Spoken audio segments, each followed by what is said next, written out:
Bonjour Aurélien, très content de te retrouver pour cette nouvelle émission du Data Sommelier.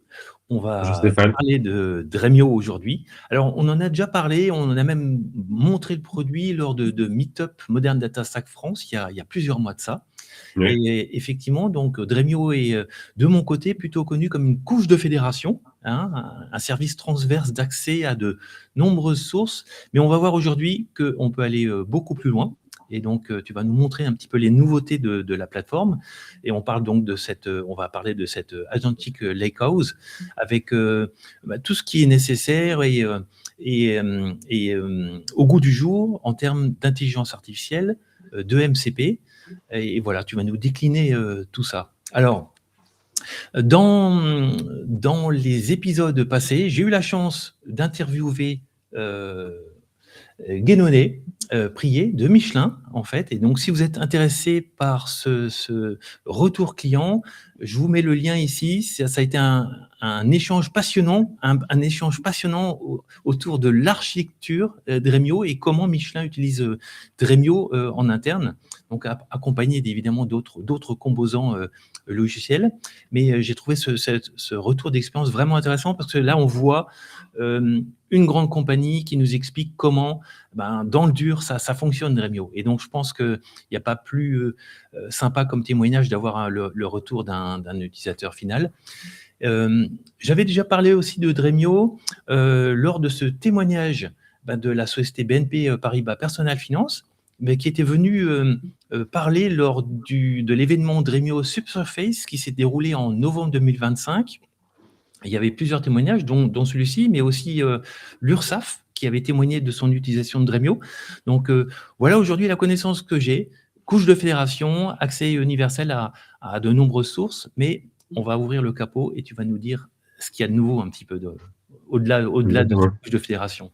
Ouais, avec plaisir. Donc, le focus, ça sera un peu aussi enfin, c'est en parallèle avec ce qu'on a pu voir avec Subsurface en octobre dernier. C'est la version 26 de Dremio, donc toute la branche 26. On est en 26.1 maintenant.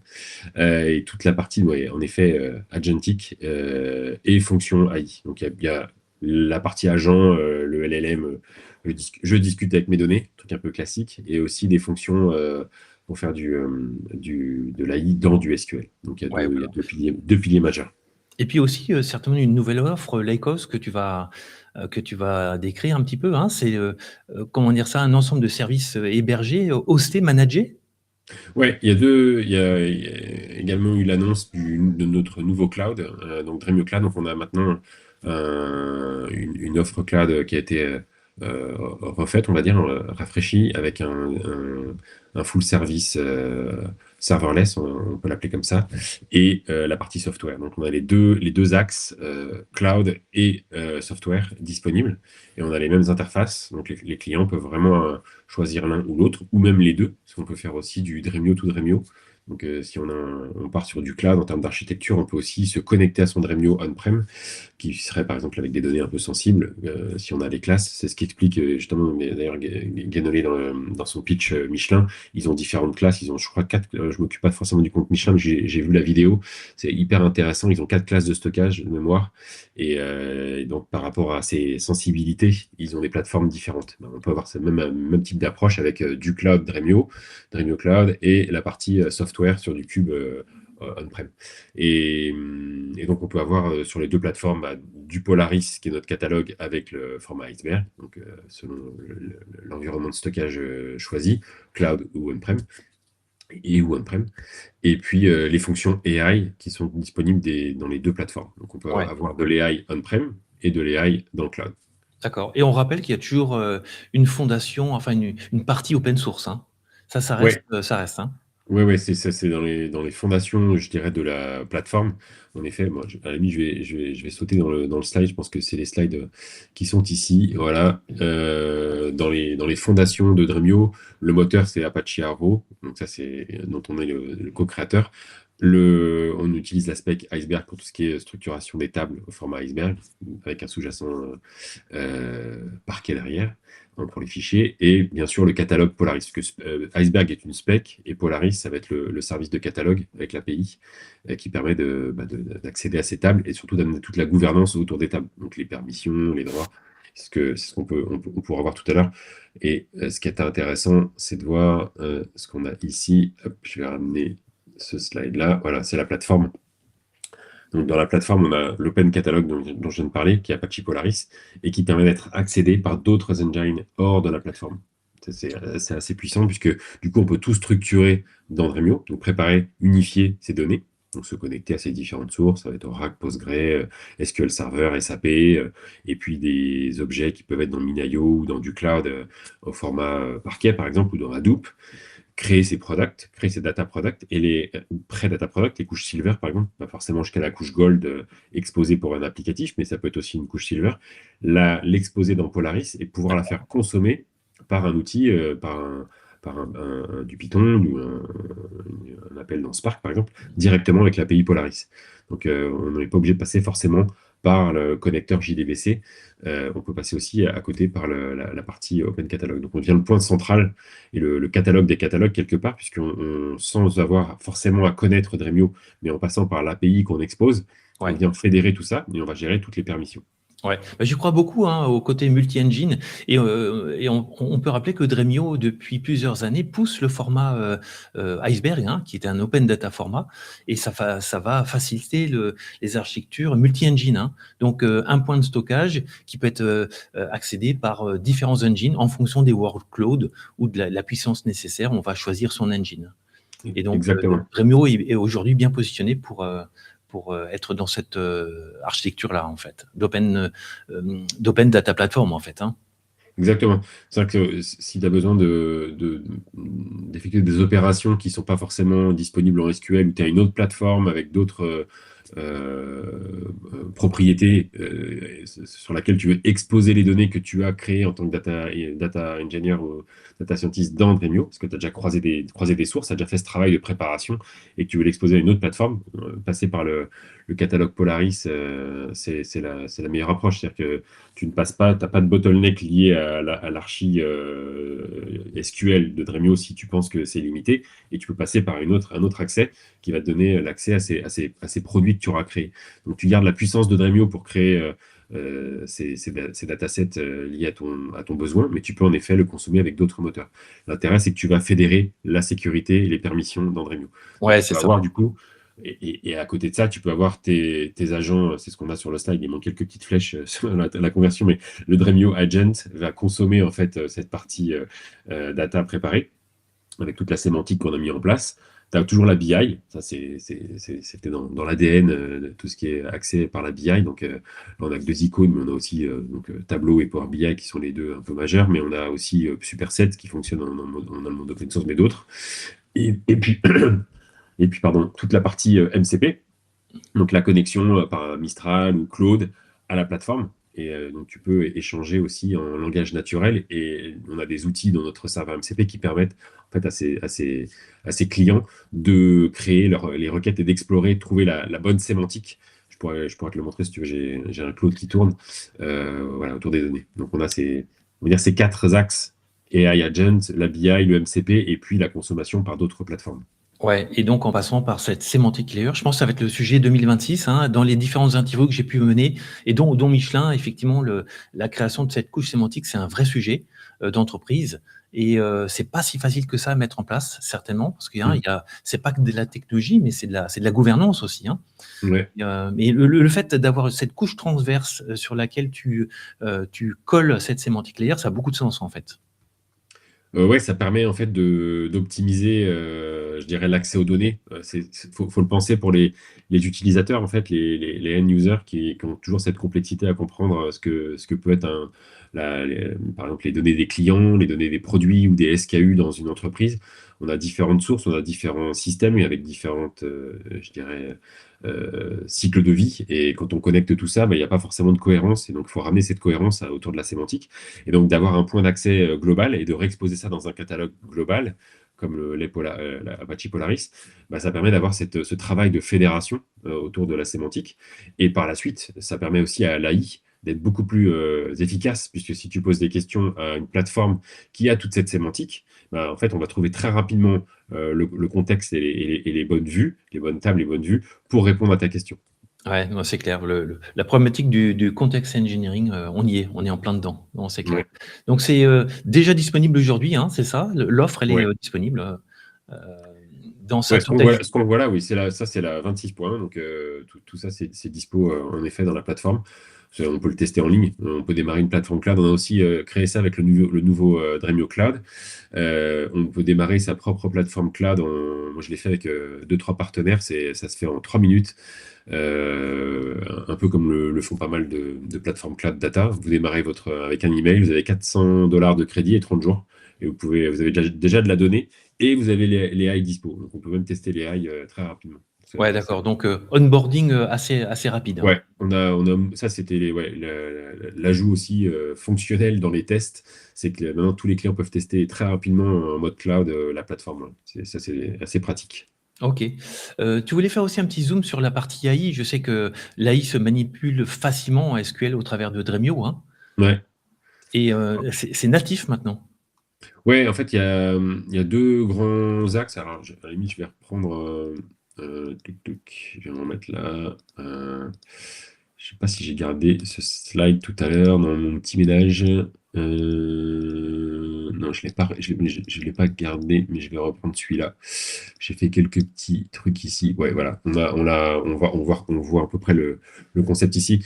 C'est la partie, je dirais, MCP est un axe. Donc, MCP, c'est de pouvoir se connecter depuis l'extérieur, donc d'utiliser notre serveur MCP pour pouvoir requêter ces données. On a également l'AI qui est dans la plateforme. Donc, c'est ce qu'on voyait tout à l'heure, c'est l'agent qui est intégré à la plateforme, qu'elle soit cloud ou software. On a toujours cette fenêtre AI Agent. Et l'autre point important, c'est tout ce qui est fonction. Donc, j'ai pas forcément les slides qui expliquent toutes les fonctions, mais elles sont dans notre doc. Je peux les montrer dans une petite démo rapidement. Surtout des fonctions génératives, donc sur de l'analyse de fichiers, que ce soit des fichiers JPEG ou PDF. Donc, on peut analyser des JPEG. Je pourrais te montrer, j'ai une petite démo avec des photos Ouais. de voitures accidentées. C'est un petit cas d'usage dans l'assurance, par exemple, que j'avais monté. On peut avoir ça aussi sur du PDF avec des PDF en images ou en texte et analysé pour structurer. Donc on part d'un format non structuré, ce qu'on ne faisait pas avant la 26, avant la I, à des formats structurés. C'est-à-dire que tu commences à faire tu peux faire des tables à partir de données complètement ouvertes. Donc Ouais. ça permet d'amener aussi cet enrichissement dans un environnement de data où tu avais déjà des données clients, par exemple, si tu veux gérer des sinistres, c'était ma petite démo, tu as des sinistres, quelqu'un qui a une application mobile, il pousse des fichiers, il fait des photos de son sinistre auto avec son portable, ça pousse, je sais pas, 4-5 images. En fait, tu vas pouvoir être capable d'analyser les images, le contexte de l'image, demander si il y a une voiture, si c'est dans la démo, si c'est une voiture, quelle est la marque de la voiture, le modèle, voilà, le niveau du crash, si c'est un gros crash ou pas. Et tout ça, ça vient structurer la donnée liée au document renvoyé. Donc l'assuré a envoyé son contrat, a envoyé le, les documents associés, et on vient enrichir dans une table. C'est pas Ouais. juste des documents à ouvrir, c'est que l'opérateur qui doit traiter le sinistre, rapidement, il a déjà des données qui sont structurées dans la table, dans une Ouais. table. Bah, je sais qu'on a prévu une petite démo, tout à l'heure, Ouais. en live, et alors petite question, qui revient toujours, cette fameuse couche sémantique, elle est constituée comment au départ? Est-ce qu'il y a une partie automatique de compréhension des métadonnées, externes, et l'utilisateur vient surcharger avec ses définitions? Comment ça se passe en fait? Parce que ça peut être un point, assez, lourd d'un projet ça, au départ. Ouais, il y a les deux, on va dire. Donc l'AI est capable de détecter la sémantique et donc discovery, on va dire en parcourant les données, Ouais. elle va comprendre en fait quelles sont les tables, quels sont les objets et se rendre compte de ce qu'est la table. Donc c'est déjà disponible et on va encore l'améliorer dans les versions à venir. Ça, c'est tout ce qui est AI sémantique. On a aussi cette capacité à, en effet, tu l'indiquais, à documenter. Il y a des tags qu'on peut mettre sur des assets pour D'accord. dire c'est un tag gold, application. il est dans un domaine finance, un domaine marketing, par exemple, on peut mettre donc des étiquettes sur un asset. Et puis, il y a la partie aussi wiki, la page wiki qui permet de documenter un asset. Et donc ça, on l'a déjà dans le cloud, ça va arriver dans la partie software. On a des boutons automatiques maintenant pour détecter les tags, donc pour enrichir, mettre les tags automatiquement à la détection. Donc il y a un petit agent qui démarre, qui screen la table et qui permet de mettre les tags. Pareil pour la partie wiki, on est capable de créer un auto-wiki quelque part, un generative wiki sur un asset. Donc, si on n'est pas content, ben, on peut le modifier, il est éditable, on peut rajouter des commentaires, et ça permet du coup à l'AI par la suite d'avoir déjà du contexte. Donc Ouais. l'AI va être capable de parcourir les 5-6 premières lignes, 10 premières lignes, je pense, par défaut, d'un asset. Donc de comprendre comment est constitué l'asset, les colonnes, ce qu'il y a dans les données, et aussi d'utiliser la wiki page d'une vue et les tags. D'accord. Donc, Voilà. documentation, orientée gouvernance pour, tout intégrer dans la plateforme. Ouais. Alors, effectivement, The Agentic Lakehouse, est-ce que ce n'est qu'un lakehouse ou ça fait aussi cette partie data warehouse ou c'est vraiment orienté, lakehouse, cette offre? Alors oui, l'ADN de Dremio, c'est le lakehouse. C'est parce Ouais, qu'on d'accord. on se connecte pas à des millions de sources. On n'a pas tous les drivers pour des bases plus ou moins exotiques. On est plutôt orienté lake historiquement, et c'est toujours le cas. Et les clients ont de plus en plus de projets lake justement. Donc on se connecte aux sources de données classiques type Oracle, Postgre, SAP, SQL Server et compagnie. Et les sources cloud, on a aussi les connexions à Snowflake, à Databricks. Donc, on peut aussi se connecter à des environnements cloud, parce qu'on n'est pas du tout en compétition de ces plateformes, puisqu'on vient fédérer ces plateformes. Et les Ouais. clients, et le meilleur exemple, c'est Michelin. Hein. Michelin, tu le citais au début, ils ont Databricks, et, Snowflake et Dremio. Et le but pour eux, c'est justement d'unifier toutes les plateformes, parce que c'est difficile d'avoir tout tout dans le même panier. Et donc, à un moment, il faut pouvoir partager tout ça et croiser les données entre les différentes des équipes et leverager la valeur en interne dans l'entreprise. Et donc voilà, bah, nous, on va pouvoir se connecter à toutes ces grandes plateformes et, euh, et être la maison des lacs, on va dire, Ouais, et, OK. et de simplifier les accès. Voilà. OK, très clair. Effectivement, c'était un bon exemple, Michelin et Mais, ce genre de grandes entreprises qui ont, des socles très variés et il faut les prendre en compte de manière transverse et ça peut être un grand casse-tête pour ces boîtes-là. ouais. Effectivement. Et c'est la même chose chez. Tu as évoqué aussi la BNP qui en témoignait à Subsurface. Ils ont du stockage objet IBM, par exemple, et des bases relationnelles classiques. Donc, eux, voilà, dans un environnement où on fait cohabiter les nouvelles sources sur des lacs de données type objet, et on croise avec les environnements en base de données relationnelles. Ouais, Voilà. effectivement. C'est Mais, assez classique comme pattern. il y a eu, quelques témoignages très intéressants et variés, hein, au Subsurface et dont Ursaf aussi qui s'est lancé Ouais, dans ce projet de mise en œuvre de Dremio, très intéressant. ouais, Donc, alors on rappellera, je sais qu'il y a une vidéo, sur le projet Ursaf aussi qui est ouais, disponible sur le site Dremio. On mettra les liens en commentaire, ouais. heu, pour donner Bah la là, doc. l'environnement, si on continue sur les environnements, URSAF, c'est Postgre, Oracle et Hadoop, avec du coup une nouvelle destination qui va être un stockage objet dans Ouais, un environnement de type NetApp, en mode S3. Et donc, le but, c'est de pouvoir offloader bah, l'existant tout en douceur, et de pouvoir faire plus avec les données, avec des environnements plus performants, sans avoir à faire un bing bang. En fait, on peut faire une transition douce et amener plus de valeur, et amener après, justement, l'AI, on y travaille, et des nouveaux outils de BI dans ces environnements. Et ça d'accord. élimine, tu disais tout à l'heure, tu as cité le mot warehouse. Ça élimine justement ce besoin d'avoir un warehouse, parce qu'on vient nous amener aussi tout ce qui est performance. J'en ai pas forcément parlé dans le détail ici. C'est la partie réflexion. C'est un des points importants de la partie optimisation des perfs chez Dremio, qui permet d'utiliser le format iceberg. C'est pour ça qu'on l'utilise depuis très longtemps. Tu disais qu'on était à l'origine, mais c'est vrai qu'on l'utilise aussi en interne sur les réflexions, et qui va optimiser en fait tout ce qui est consommation de ces données. Donc on va écraser ce besoin, en fait, on va supprimer ce besoin de warehouse, parce que on est capable de faire de la BI sur des bases de données de type transactionnel, Oracle, Postgre, sans avoir à avoir des copies sur un lakehouse ou dans un warehouse, puisqu'on a ces optimisations dans le système. Donc on vient justement à ramener ce besoin de performance et de souplesse, sans avoir à créer l'environnement technique entre les deux. D'accord. Est-ce qu'on peut appeler ça des caches rapides? Ce sont des... Ouais, c'est une sorte de cache, si tu veux, ouais. C'est Ouais, une sorte de matérialisation de la vue, mais qui est gérée par Dremio. Ça évite d'avoir des ETL ou des ILT qui font ces transports. Donc, il y a zéro copie et il n'y a pas besoin d'avoir ce besoin de transporter de la donnée, puisqu'en fait, on a l'accélération au cœur de la plateforme. C'est ouais. la grande force. Ben, on en parle depuis longtemps, hein, du zéro copie ou du zéro ETL. On va peut-être y arriver au fur et à mesure. Même si, bon, faut pas se voiler, se cacher les choses. Il y aura toujours besoin de mouvementer les données, mais Mm. on peut peut-être limiter vraiment énormément ce type de mouvement en utilisant Ouais. des interfaces de type Dremio, hein, c'est clair. Et Apache Iceberg. Ouais, bah, c'est un des gros sujets à l'URSSAF, c'était de pouvoir de garder, rester connecté à ces environnements existants sans avoir à tout copier. Et donc là, et du coup, on économise ce gros warehouse qui serait au milieu, en fait, quelque part, avec beaucoup de performance pour pouvoir faire toutes ces analytiques. Mais il faut mettre du coup en place les ETL, les ILT autour de ça. Et là, le but, c'est de se connecter à toutes leurs sources on-prem et de les réexposer dans des nouveaux usages. Ouais. Ouais, ok.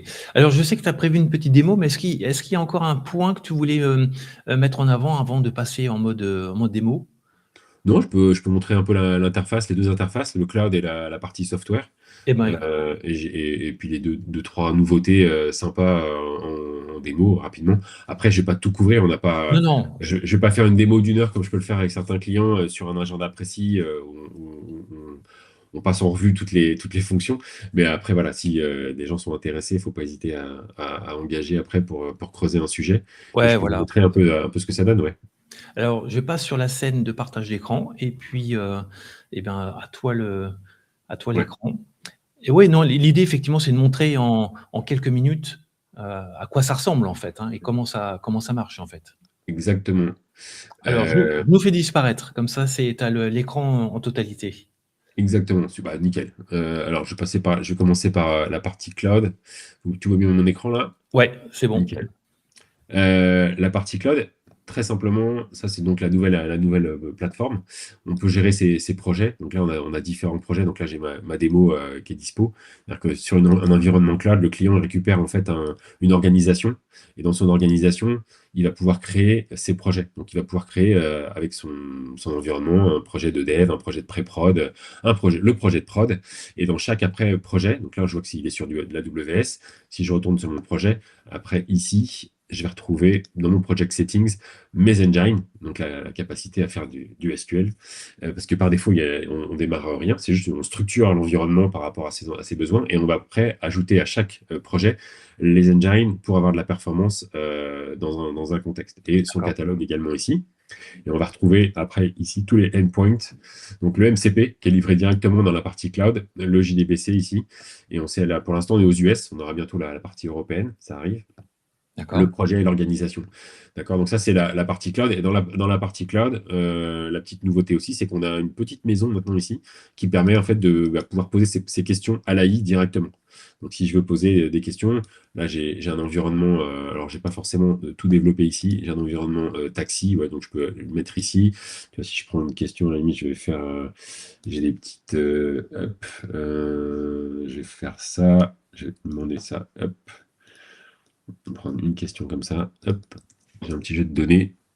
Donc là, je retrouve l'historique. Donc là, je vais lui demander le taux de course vide, pick-up sans Ouais, passager sur mes taxis. Donc là, c'est la démo, c'est la démo un peu classique, c'est 10 ans de taxi avec la météo et la géolocalisation. Ça, d'accord. c'est l'historique de mes demandes.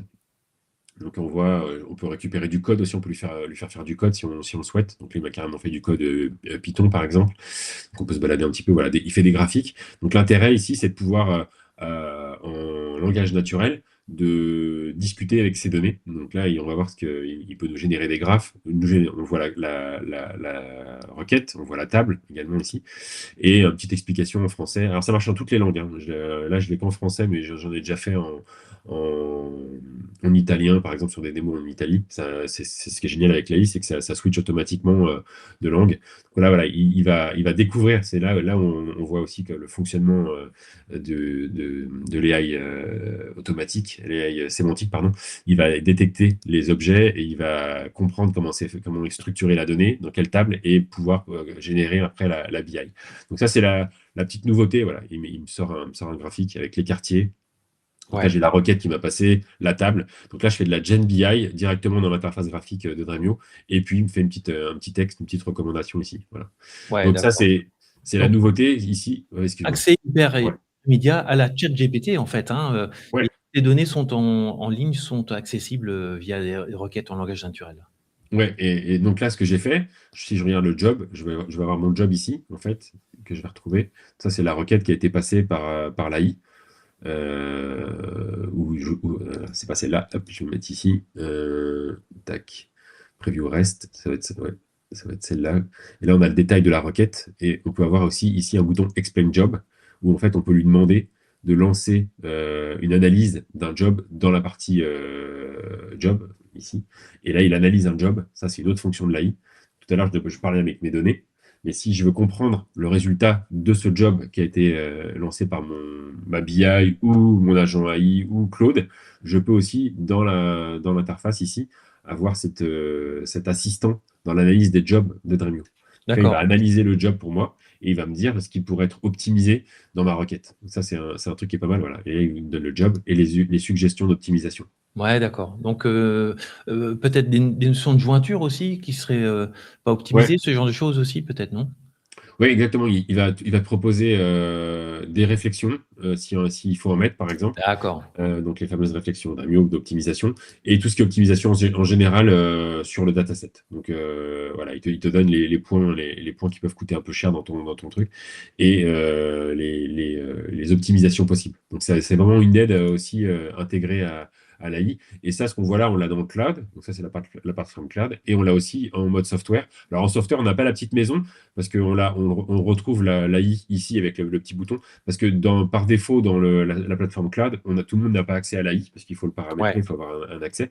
Alors que dans le cloud, par défaut, les clients ont accès à l'AI nativement. Parce qu'on ouais, d'accord. on a dans notre offre cloud, on peut mettre en place OpenAI par défaut. Le client peut le choisir et on lui intègre OpenAI et on revend des tokens pour la partie OpenAI. Donc ça, du coup, dans la plateforme cloud, il y a la petite maison par défaut parce que c'est intégré.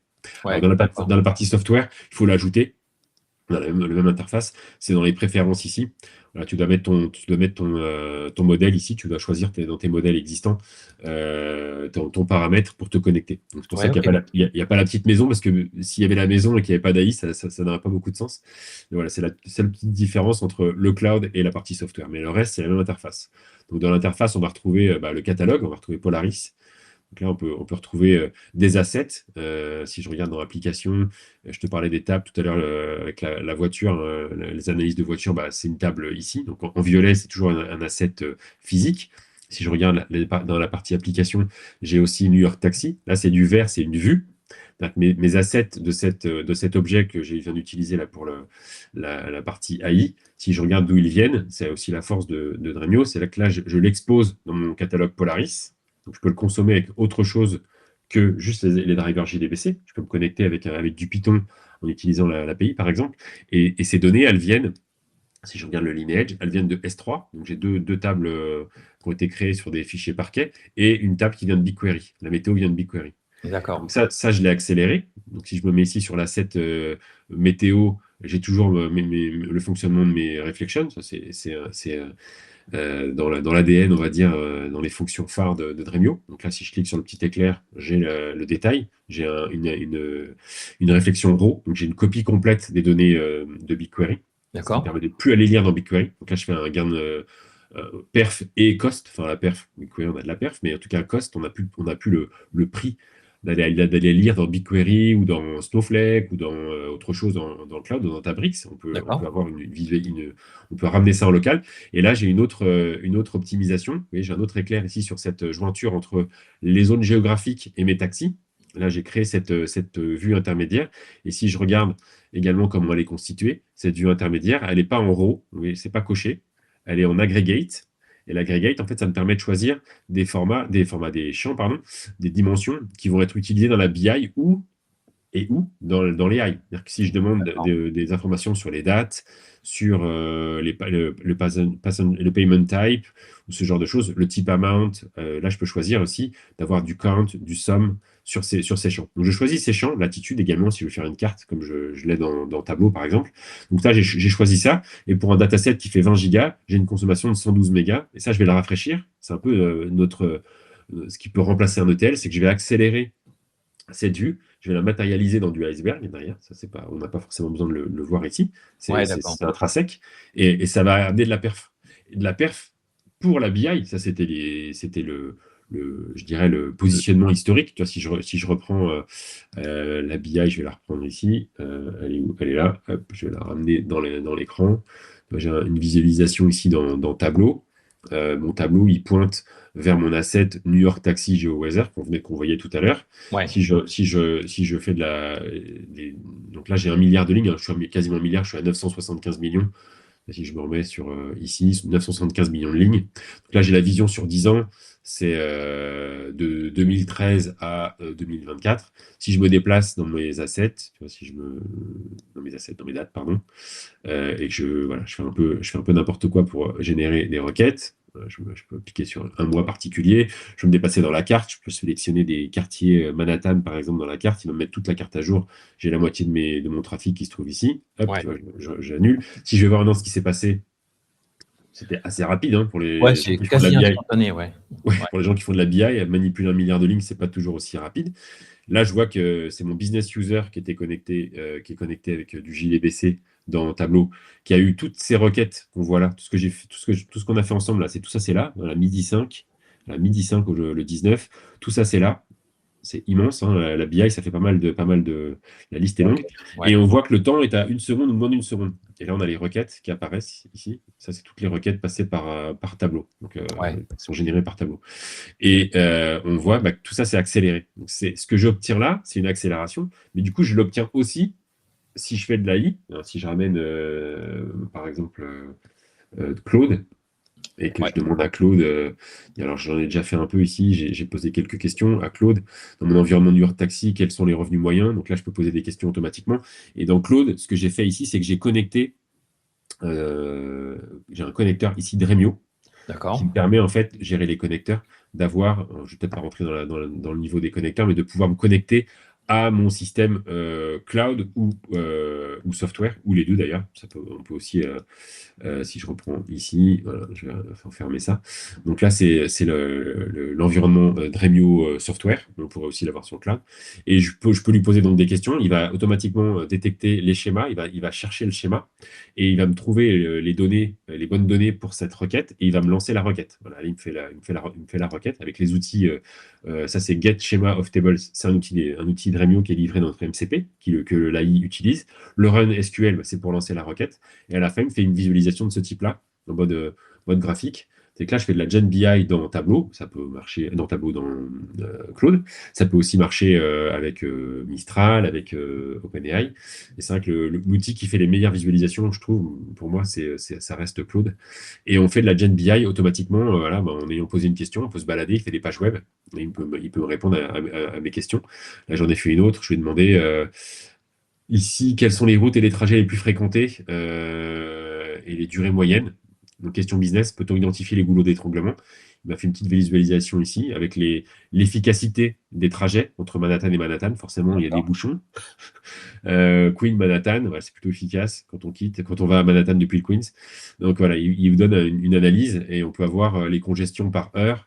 Il analyse ça, les goulots, voilà, les plus gros goulots. Donc il fait cette BI générée en récupérant en fait toutes ces données. Et ça, c'est assez rapide parce que du coup, il manipule le milliard de données également de son côté, mais pour des temps qui vont être aussi accélérés avec cette réflexion. Ouais, c'est ça. Mais c'est là où on s'aperçoit que bon, la beauté du MCP, en fait, qui permet de s'intégrer à son environnement, on voit même plus que c'est du Dremio derrière, et puis il y a toute une complexité qui est masquée. Il y a une grande couche d'abstraction, en fait, hein. Et Ouais, tu parles à tes données et tu sais, à la limite, tu sais même plus où elles sont, quoi. exactement. Là, ce qu'on voit dans Claude, on ne sait pas que ça vient de S3, ça pourrait venir de base Oracle. L'utilisateur n'a pas à le savoir. En fait, Ouais. l'unification, elle est faite par la plateforme. Là, on a l'enrichissement aussi avec les précipitations qui sont dans une table BigQuery, dans un système BigQuery. Voilà, on oublie tout ça, on a unifié. Donc là, on pourrait se dire, je pourrais poser des questions à mes données qui sont dans Databricks, dans Snowflake, dans BigQuery, dans du S3 et dans de l'Oracle et du Postgre, du MySQL ou du SQL Server. On oublie tout ça, on se focalise vraiment sur les données. Donc, on est orienté vraiment utilisateur consommation. C'est pour ça qu'on Ouais. se positionne aussi comme une plateforme self-service. Là, tu vois ma plateforme en tant qu'admin, mais si je te ramène, tu vois, j'ai une plateforme aussi avec une vision business user. Donc là, je suis simple utilisateur. Je ne suis plus Agouget. Là où je suis Agouget, c'est l'admin. Là, j'ai la même plateforme, c'est la même console, d'accord? Mais j'ai un accès utilisateur lambda. Je D'accord. n'ai pas les sources. Donc tout à l'heure, je voyais dans mon transportation taxi, si je me remets ici, dans mon lineage, je voyais tout. Ouais. Et là, tu Ici, peux traiter. j'ai juste mon objet à consommer, parce que je ne suis Ouais. pas censé le savoir. Donc j'ai le détail, ici, je peux voir les colonnes. J'ai mon wiki avec ce qui est expliqué au sujet de mon dataset. Donc voilà comment l'utiliser, très bien. Je vois les tags, mais j'ai pas le détail. Ouais, Et très clair. Et si D'accord. je requête ce dataset, tu vois, si je m'en mets ici, hop, je vais m'en mettre là, je vais aller le rechercher, j'aurais dû cliquer dessus, mais je vais me mettre là, hop, transport, et que je clique ça, et que je fais. Alors, moi, je ne suis pas utilisateur, je ne veux pas voir de SQL, ça ne m'intéresse pas. Donc, je peux le réduire, surtout le fermer ici. J'ai un petit bouton ici. Je fais un preview. Donc là, je vais voir ce que c'est, parce que on me l'a mis à disposition dans mon outil de BI. Je vais D'accord. voir ce que c'est, donc j'ai un preview. Et puis là, je veux par exemple, moi je travaille que sur le quartier, je voudrais sélectionner qu'un quartier. Je travaille que sur le quartier, donc je vais faire un keep only que sur la partie Manhattan par exemple. Donc là, D'accord. je fais un keep only, je veux dire, je vais faire que du Manhattan et je fais apply. Et là, en fait, je fais du SQL sans le savoir. Donc là, je Ouais. peux préparer mon asset. Donc là, j'ai sélectionné mon asset, mon quartier Manhattan. Si je fais show SQL, là, je vois du SQL, mais moi, je ne veux pas le voir. Je peux voilà, faire tout mon traitement. Et après ça, je peux dire, ça, c'est ma vue. Je vais faire un save view as. Ça, c'est ma vue à moi. Et je vais la mettre dans mon folder à moi, dans mon environnement. Et D'accord. voilà. Donc là, j'ai mon location. Mon business user, il va créer my view ici. Enfin, j'appelle comme ça. Je fais save. Et là, automatiquement, il m'ouvre une nouvelle fenêtre. Mais là, je suis sur ma vue à moi qui contient mes filtres. Voilà, my view dans business user. Si je fais un run, j'ai toujours pas l'environnement. Là, je n'ai que ce que je souhaite voir dans mon environnement. Voilà, là, Ouais, d'accord. je fais un run. Et là, je peux même télécharger si je veux après en JSON, en CSV, en Parquet, le fichier. Ouais, Donc d'accord. là, le business user, il peut même faire de la manipulation de données sans connaître le SQL. Ouais, très clair. Si je fais Bah, autre chose, je l'ai là, mais je peux le cacher. on, on voit que Dremio va vers une espèce de simplification d'accès aux données. Limite, tu vas pouvoir remplacer ton Excel presque, hein, et faire ta data prep, et puis Exactement. jouer avec l'AI, parce que tu m'as montré des fonctionnalités SQL où toutes les fonctions AI sont appelables depuis un SQL traditionnel, hein. Ouais, alors là, tout à l'heure, on avait le business user qui peut faire aussi de l'AI à son agent. Alors ça donne, il y a des droits, hein. Tout le monde n'a pas accès à l'AI. Ouais, Il y a des grants en SQL à mettre sur les utilisateurs ou les rôles. Donc déjà, on peut contrôler qui fait de l'AI pour pas avoir des tokens qui partent dans tous les sens. Tous les clients nous le disent, combien ça va coûter de connecter tout le ouais, monde à toutes les données en AI. Donc déjà, ça peut se gérer finement. Et puis après, ouais, l'autre pilier important, c'est dans l'AI, c'est la partie fonction. Donc on a pas mal de fonctions. Amit, je peux te montrer ça dans la doc, doc.dremio. Si tu vas dans la doc ici en cloud ou en version entreprise, si tu recherches dans AI, ici il y a toute une partie sur la partie donc sur tout ce qui est AI, et on va avoir ici voilà les fonctions. ouais, Les quatre d'accord. fonctions, donc le generate, le classify, l'AI complete, et un truc super, c'est list file. Alors, c'est pas vraiment de l'AI, ça, mais ça permet à l'AI d'accéder à des fichiers. Donc, ça, c'est trois fonctions d'AI qui vont traiter les données. Et ça, c'est surtout le point génial, c'est list file, je vais te le montrer. Ça permet de faire d'un répertoire une table. Ça D'accord. paraît bizarre comme ça, mais si tu regardes ici, en fait, c'est ce qu'on voit dans la requête. Bon, la requête, je vais cacher un peu ici. Je vais réduire un peu cette fenêtre. Ce qui est important ici, voilà, c'est ce select là qui est intéressant. C'est en fait, on va récupérer sur, non pas une table, ici le from, on va récupérer un list file et on peut pointer vers un répertoire qui se trouve en fait dans Agouget ici. AI Functions. Alors, on ne le voit pas forcément, je ne l'ai pas partagé ici. Il est directement accessible dans la partie euh, S3. Et D'accord. dans ce répertoire, je vais, à la limite, je vais te montrer les fichiers. Je les ai là. Voilà, c'est des fichiers qui sont comme ça. C'est tout bête, c'est des JPEG. Et c'est sur le même bucket à Gouget S3. Et là, on a des voitures. Voilà, donc les fichiers, c'est ça. C'est des voitures accidentées. Donc, une Tesla, je ne sais plus, une Honda, je crois, je ne sais plus, une Scénic, une Ferrari, une Toyota, une Audi, une Volkswagen, une Dacia, ça c'est la Peugeot, une GMC, une voiture brûlée, certainement un Scénic. Ça, c'est les voitures. Voilà, il y a 12 fichiers. Et je dis, sur ce répertoire, alors là, j'ai mis un répertoire. En production, on évitera de mettre un répertoire parce que ça peut être assez costaud d'analyser des centaines de fichiers. On mettra plutôt dans un appel applicatif sur un API une image. On pourra appeler image par image pour appeler cette requête, en fait. Et on nous demande de nous faire un generate d'une donnée donc, qui va être structurée. Donc, je vais vouloir le car vendor, le Ouais, car d'accord. name, le crash nature et le life at stake. C'est-à-dire est-ce qu'il y a une vie a été mise en jeu dans cet accident ou pas? Ouais, Est-ce qu'il y a d'accord. eu des personnes décédées ou pas? Et donc là, j'ai le prompt qui me demande de faire ça. Donc, c'est analyser la JPEG, extraire le car vendor, le modèle, Ah, la nature du tout est crash, des attributs, ouais, d'accord.